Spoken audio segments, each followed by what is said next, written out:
صحابہ نے سمامہ بن اسال جو کہ یمامہ کا سردار تھا اس کو مسجد نبوی کے ستون کے ساتھ لا کے باندھ دیا. تو آقا کریم علیہ السلام تشریف لائے تو دیکھا کہ سمامہ بن اسال بندھا ہوا ہے. یمامہ کا سردار ہے, اسلام کا بدترین دشمن تھا اور بہت زیادہ اس نے اسلام کو نقصان بھی پہنچایا. آقا کریم نے کہا کہ سمامہ کیا حال ہے؟ تو اس نے کہا کہ اگر آپ مجھے قتل کریں تو میرا قتل رائے گا نہیں جائے گا, اور اگر آپ میرے عوض کوئی مال لینا چاہیں تو آپ حکم کریں, میں کنگال نہیں ہوں کہ نہ دے سکوں, اور اگر آپ مجھے یوں ہی چھوڑ دیں تو میں احسان فراموش شخص نہیں ہوں, اس نیکی کا بدلہ دوں گا. حضور علیہ السلام نے کچھ نہیں کہا اور چلے گئے.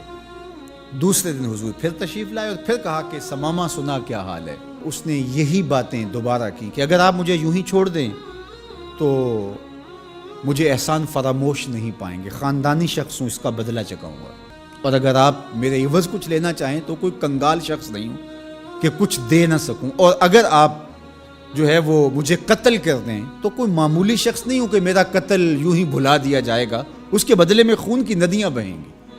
حضور پھر خاموشی سے گزر گئے.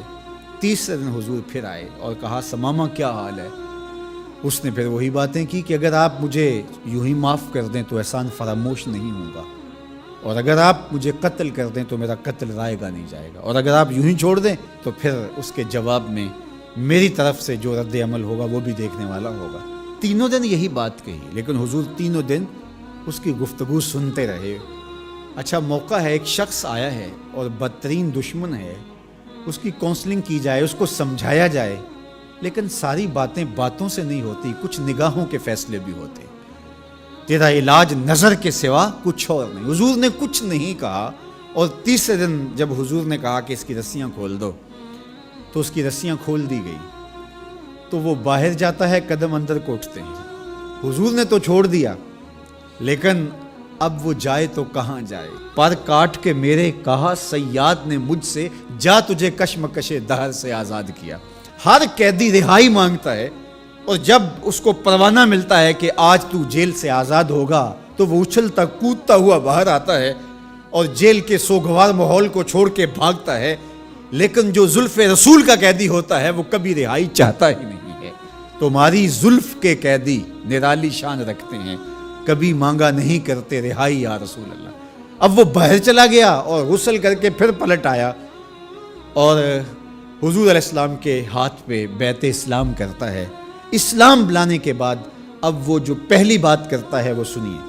وہ کہتا ہے حضور مجھے سب سے زیادہ اگر کوئی برا دین لگتا تھا تو وہ دین اسلام تھا, لیکن اب میری کیفیت قلب یہ ہے جتنا پیارا دین دین اسلام لگتا ہے کوئی اور دین ہے ہی نہیں.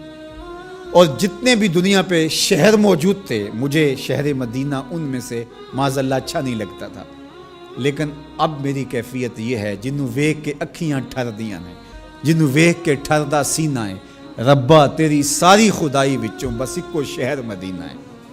تیسری بات اس نے حضور کے چہرہ انور کے بارے میں کہی کہ پہلے آپ کے بارے میں میری رائے اچھی نہیں تھی, اور اب آپ کے چہرے کو دیکھتا ہوں تو ٹھنڈ پڑتی ہے, روح کو قرار ملتا ہے. ایسا سونا اور حسین چہرہ مجھے کائنات میں کہیں دکھائی نہیں دیتا.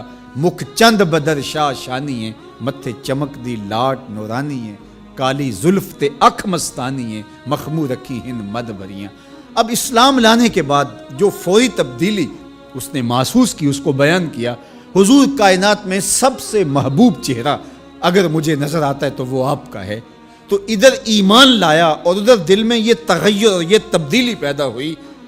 تو ایمان کے ساتھ جڑی ہوئی محبت ہے, جب محبت ہوگی تو پھر ایمان ہوگا, اور اگر محبت نہیں ہے تو ایمان کی نفی کر دے گی. لا یؤمن احدکم حتی اکون احب الیہ من والدہ و والدہ والناس اجمعین.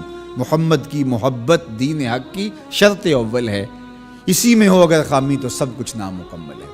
تو محبت حضور علیہ السلام کی یہ تقاضائے دین ہے, یہ منشأ ایمان ہے.